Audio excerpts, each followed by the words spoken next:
Here we go with a primetime edition of the Rams pregame show presented by Little Caesars, the official pizza of your Los Angeles Rams. Tonight, the three-game winning streak that has brought the Rams to 4-4. They arrive at SoFi Stadium to take on the 2-6 Miami Dolphins. The last time the Rams played Monday Night Football here at SoFi was that wild card win over the Arizona Cardinals that set them on a path to a world championship. Good evening, everyone. Hope you're having a great Monday. Thank you for spending part of it with us. JB, along with my friends DeMarco Farr and Maurice Jones-Drew. Ricky Hollywood will join us momentarily. How we doing, fellas? Oh, my God. How do you not love primetime? How do you not love Monday Night Football? In Los Angeles, under the lights. Come on, man. This is what it's all about. I was just telling DeMarco, JB, that I went to my first NFL game yesterday as a fan. And I get it. It is an exciting time. It's exciting things. Imagine if your team is winning and on a win streak, what it would be like, right? And so, to me, Monday night, prime time, against a team that has all their pieces back, kind of a confidence builder, if you go out and play well tonight. I want to eat a W. Let's go. Well, the Rams are in this position, I think you would agree, because of their defense, because of what they've done the last 4 weeks, in particular since the bye. 4 straight games scoring on that side of the football. I love the symmetry here, too. Chris Shula's challenge tonight going up against the Miami Dolphins. Given what his grandfather meant to that organization as the all-time NFL wins leader, that's rich. I just got chills, man. I did. That's your grandfather's team, and you got to go out there and defend them. What do they say in the Marvel movies? With great ability comes great responsibility. With great pressure come takeaways and turnovers. They turned up the heat on the quarterbacks, safeties and corners, making plays, getting picks, getting off the field, scoring touchdowns. That's big play defense. That's how you win football games. Different challenge tonight, though. They have to flex maybe a different muscle than they have been lately. Yeah, I think the muscle in this one is going to be, can you contain the speed? There's going to be speed everywhere. Now, I did some research, JB. You know I normally don't do research, but it's a big-time game. It must be Monday Night Football. It's a big-time game. You know, the Rams have not allowed a passing touchdown to a running back all year. But look out for H.N. H.N. has 3 of them. Yeah. Is that where this game goes? When the Dolphins get into the tight red zone, they love to throw the ball to their running backs. That, to me, is going to be one of the keys to this game. Can you hold them to field goals and not allow that running back to get in the end zone? Look, coming off a 7-sack performance, we've been focused on what you mentioned, the pressures, right? Impacting the opposing passer. But you don't necessarily have to sack Tua to disrupt the Dolphins, DeMarco. Just get up and disrupt the pocket, make him throw it quick. Like you said, JB, this guy gets the ball out of his hands fast. The problem is he's got playmakers everywhere. So that's half the game, getting the ball out of Tua's hands. Now you got to get these guys on the ground. Keep a lid on Ty Hill. Keep a lid on Odell Beckham Jr. Keep a lid on A-Chain. That's funny you say the running backs haven't scored against the Rams defense. You would think that would be the first thing our offenses do against these linebackers, but so far the pressure has been too good, too great, and the tackling has been excellent. Okay, Omar Speights continues to grow into that role. He could be a big force tonight. How about the tackling of the corners, in particular Darius Williams? When you look at the plays he's made, DeMarco, the last couple of weeks, you have to figure a few more are in store tonight. You know what? He has been so solid. His pass defense has been great, but his run defense has really been exemplary, and it's rubbing off on Colby Durant. That's the cool thing. When you have your counterpart making plays against the run, you know how the film room is. When I see you doing it, now the standard has been set. I have to do it on the other side. So Darius Williams coming back to this defense has been huge for this team. All right, pop quiz. When you go back in time and you look at the dollars invested in this Rams team, how were they built to win? Offensively. And in particular, they invested capital, draft, and dollars in their offensive line around Matthew Stafford. Now, since halftime of week 1 at Detroit, they've been unable to leverage that to its fullest potential. We're as close to seeing it tonight as I think we've been since training camp. Oh, my goodness. To see all the guys get healthy, just to see Puka Nacua and Cooper Kupp come back on Thursday Night Football and see what that did. Now all of a sudden you get Jonah Jackson and Steve Avila back. How does that affect your offensive line? How does that help your running game, your pass protection? Let's remember in Seattle, there was some pressure, some leakage up the middle where Stafford had to slide his feet a little bit and throw the ball. To me, if you could get these guys to really solidify what you're trying to do, running the football, play action, pass-wise, and Stafford has the time to let it rip, you can beat anyone in the NFL. And I think that's why the Rams were thought so highly of early in the year, is because this offensive line. This offensive line was built to be able to last and protect their quarterback. I'm glad they're coming back, the bigs, because without them, I think Miami might have the size advantage. Yeah. I thought it was an eclipse. It was Calais Campbell standing behind us. I really did. That is one big dude. So Outside of Quentin Lake, we'll get to him later, I think Joe Noteboom has the toughest assignment on the field because that's where he lines up on 1st and 10, early downs. You're going to have to keep him out of the backfield, and then he roams on pass rushing down. So I'm glad you have your biggest guys, your smartest guys back in the lineup. All right, so you're thinking about Boom at right tackle Absolutely. over Warren McClendon? All right, whoever has that assignment, also watch out for Chop Robinson. Speaking of eclipses, Explosive. He's been overshadowed because of what Jared Verse has done on that rookie edge class, but just picked up his first sack last week in Buffalo, and he can present a problem. How about Matthew Stafford? Coming off the game winner in overtime. He's only been sacked once since the bye.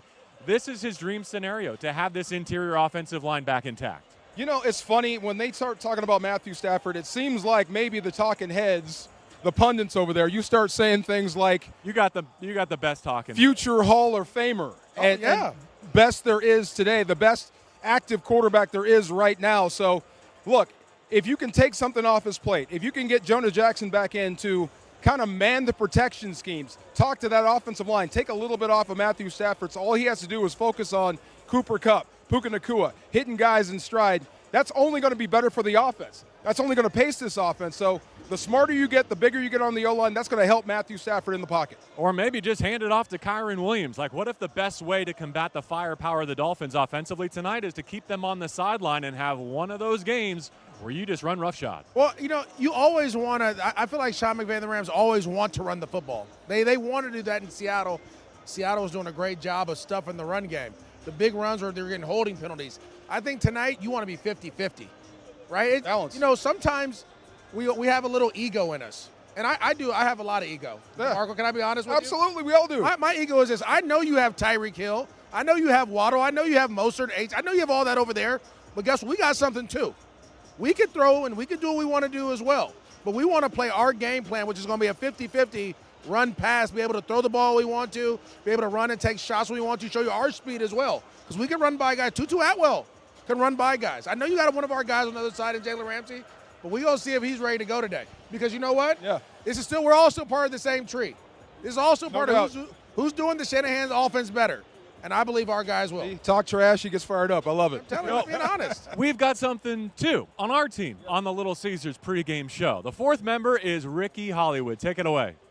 Yeah, I'm no Jalen Ramsey, but thank you, JB. And ego, yes, of course, we all have it. And including this really, really fun ego, our young rookie DBs have been showing out all season long. And just last week alone, we had one pick six and 2 interceptions in the fourth quarter in Seattle with Cam Kitchens, including that 103-yard pick six. And then also Jalen McCullough has 4 interceptions total on the season. And you talked about it briefly already, but Kyron Williams snapped a 10-game touchdown streak last week, and I expect to see him back in the end zone this weekend. He is second overall in the league with touchdowns with 10 on the season. And today is our salute to service game. It is really exciting here. The energy is great. Matthew and Kelly Stafford will be hosting 20 Navy SEALs as a part of our Rams Row of Honor, and they will also be hosting a military enlistment ceremony with 40 individuals on the field pregame as well. So a lot to cover, guys.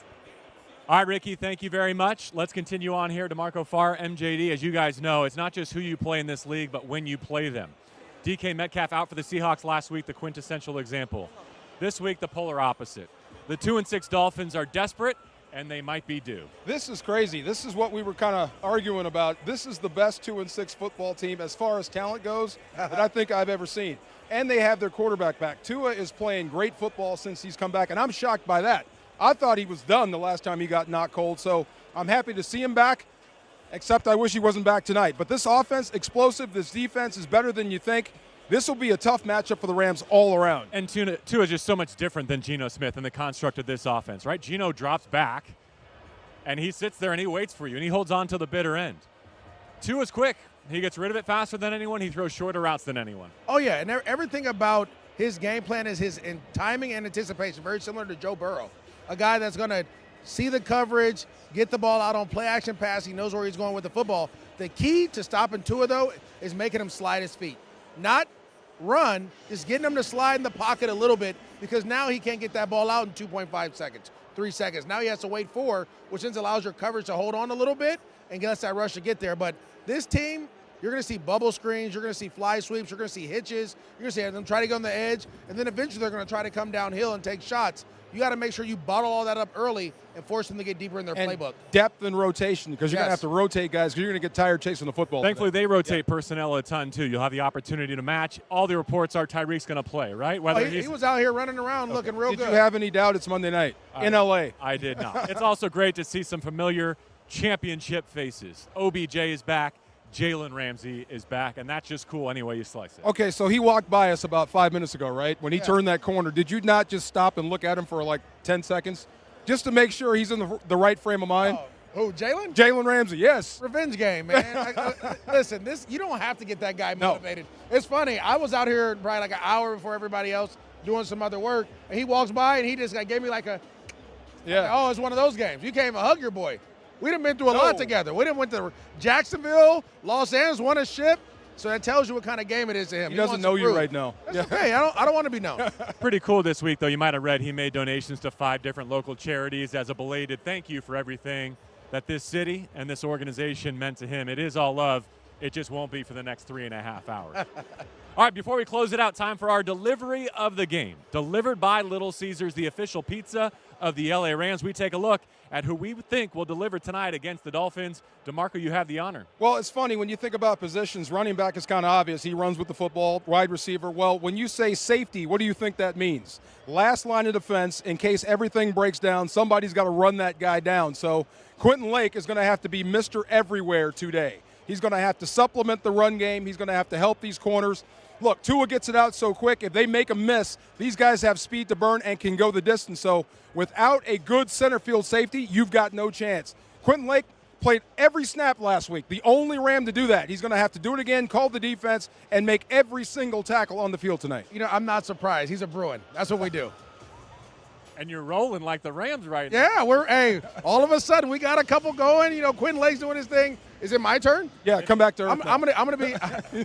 We were down in the depths, and we found a way out. You're right. Yes. But I'll tell you this: for me, it has to be the running game. If you don't want that explosive offense on the field, you have to run and control the line of scrimmage offensively. It's going to be Kyron Williams, and Ricky Hollywood said it best. He snapped his touchdown streak, and that's okay.